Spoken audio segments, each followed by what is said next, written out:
दोस्तों, स्वागत है आपका हमारे चैनल में। आज का ये थंबनेल क्या है? सही करना नहीं, गलती इंपॉर्टेंट है। आइए इस वीडियो में आगे समझते हैं क्या मतलब है इसका। यहाँ एक टू की टेबल लिखी है। आप जल्दी से इस टू की टेबल को पढ़ लीजिए पूरा एंड तक और देखिए आपको क्या नोटिस में आता है। पढ़ लिया? और शायद आप लोगों ने नोटिस भी कर लिया होगा, पर लेट मी गैस, मैं बताता हूँ आपने क्या नोटिस किया। आपने नोटिस किया है ये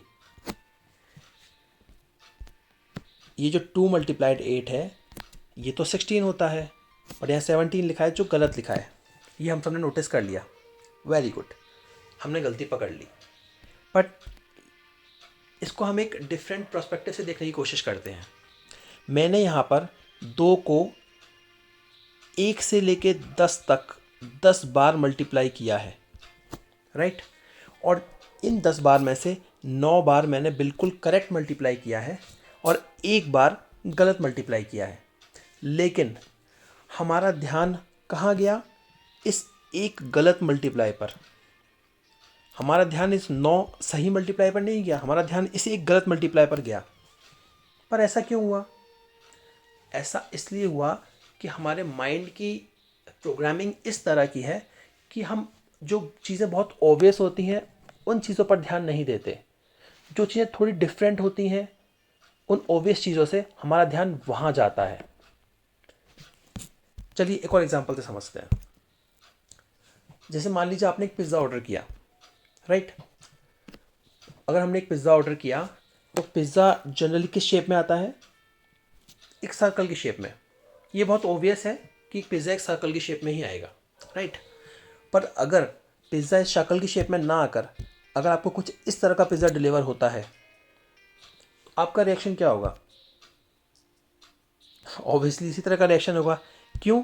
क्योंकि इस कंडीशन में हमारे माइंड में क्या थॉट गया, क्या मैसेज गया कि यहाँ का जो पोर्शन है वो मिसिंग है, या वो किसी ने निकाल लिया, या जिसने आपको डिलीवर किया उसने आपको ये पीस निकाल कर डिलीवर किया, या कहीं डिलीवरी बॉय तो नहीं खा गया, राइट। हमारे माइंड में क्या मैसेज गया कि ये पीस मिसिंग है इस पिज़्ज़ा का। अब ऐसा क्यों हुआ? क्योंकि पिज़्ज़ा की एक ऑब्वियस इमेज हमारे माइंड में है कि पिज़्ज़ा एक सर्कल में होता है, राइट। अब हो सकता है, क्योंकि ऐसा कोई रूल तो नहीं है कि पिज़्ज़ा सर्कल में ही होगा, कोई हो सकता है पिज़्ज़ा को इस डी शेप में भी बना सकता है, राइट। तो इस शेप अगर डी शेप में बना के देगा तो हमें लगेगा कि हमारा पिज़्ज़ा उसने आधा ही दिया है। ये डी थोड़ा अजीब सा हो गया है। अगर हम इस तरह का डी बनाए, राइट, तो हमें लगेगा उसने हमारा पिज़्ज़ा आधा ही दिया है, आधा पिज़्ज़ा दिया ही नहीं है। ऐसा क्यों हो रहा है? क्योंकि हमारे माइंड की प्रोग्रामिंग इस तरह की है कि हम ऑब्वियस चीज़ों को नोटिस नहीं कर पाते। जो ऑब्वियस चीज़ों से थोड़ी सी डिफरेंट होती है हमें वही चीज़ नोटिस होती है। जैसे कि इस पिज़्ज़ा के केस में अगर ये पूरा पिज़्ज़ा सर्कल की फॉर्म में होता तो हमें कुछ नोटिस नहीं होता। बट क्यों? क्योंकि ये पिज़्ज़ा में ये पोर्शन मिसिंग है तो हमें ये चीज़ नोटिस में आई। चलिए एक और एग्जांपल से समझते हैं। आप इस सर्कल को देखिए और देखिए यहाँ पे आपको क्या दिखाई दे रहा है। तो ऑब्वियसली इस सर्कल में हमें ये जो छोटा सा पॉइंट है ये नोटिस में आया। अब ऐसा क्यों आया? क्यों? क्योंकि एक सर्कल जो ऑब्वियस सर्कल होता है वो क्या होता है? सिंपल एक सर्कल, इसमें हमें कोई दिक्कत नहीं है।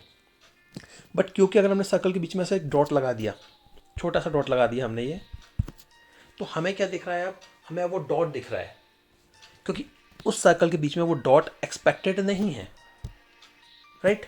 इस सर्कल के बीच में डॉट एक्सपेक्टेड नहीं है, इसलिए हमें वो डॉट दिख रहा है। जैसे मैंने आपको बताया ऑब्वियस चीज़ें हमें नोटिस में नहीं आती, जो थोड़ा सा डिफरेंट होता है हमें वो चीज़ नोटिस में आती है, राइट।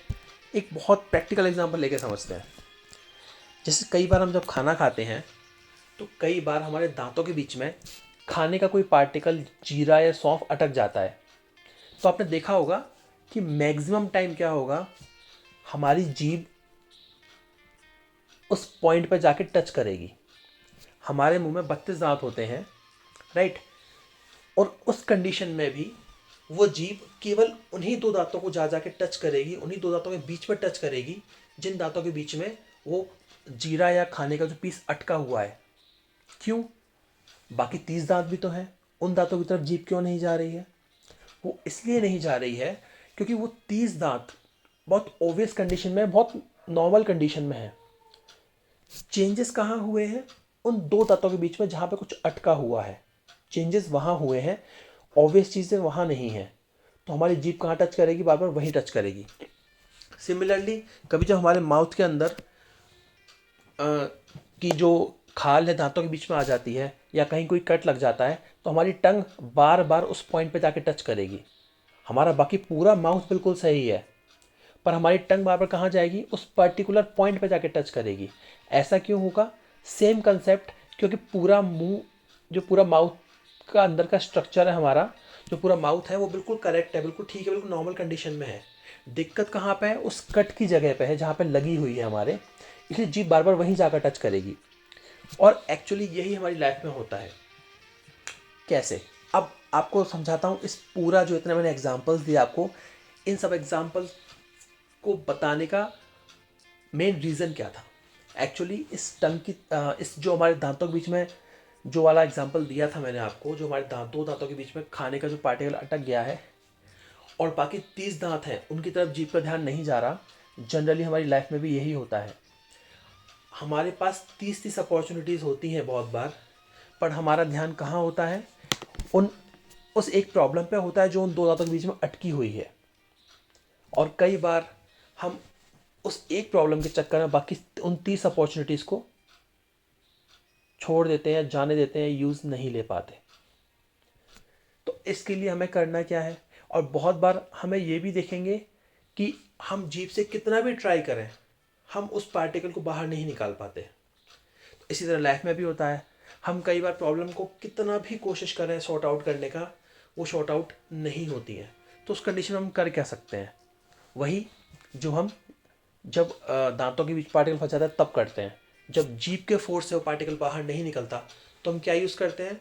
हम टूथपिक यूज़ करते हैं, टूथब्रश यूज़ करते हैं, या कोई भी ऐसी नुकीली चीज़ यूज़ करते हैं जिसकी हेल्प से हम उस पार्टिकल को बाहर निकाल सकें उन दांतों के बीच से। और आप देखना, जैसे ही वो पार्टिकल बाहर निकल जाएगा, उसके बाद टंग उस पॉइंट पे जाके टच नहीं करेगी, क्योंकि उसके लिए सब कुछ पहले जैसा नॉर्मल हो गया। तो इसी तरह से कई बार हमारी लाइफ में भी जब हम अपनी तरफ से बहुत ट्राई करते हैं और जब प्रॉब्लम सॉर्ट आउट नहीं होती, तो हमें एक्सटर्नल फोर्स की ज़रूरत होती है।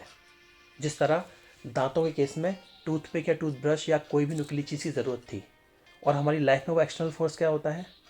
वो एक्सटर्नल फोर्स होता है बाहर से आया हुआ मोटिवेशन, हमारे फ्रेंड्स रिलेटिव्स का सपोर्ट और हमारा एटीट्यूड।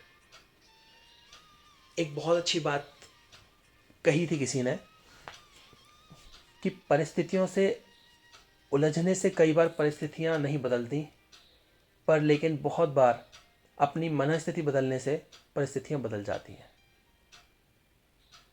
तो इसी के साथ इस वीडियो को ख़त्म करते हैं। Thank you very much.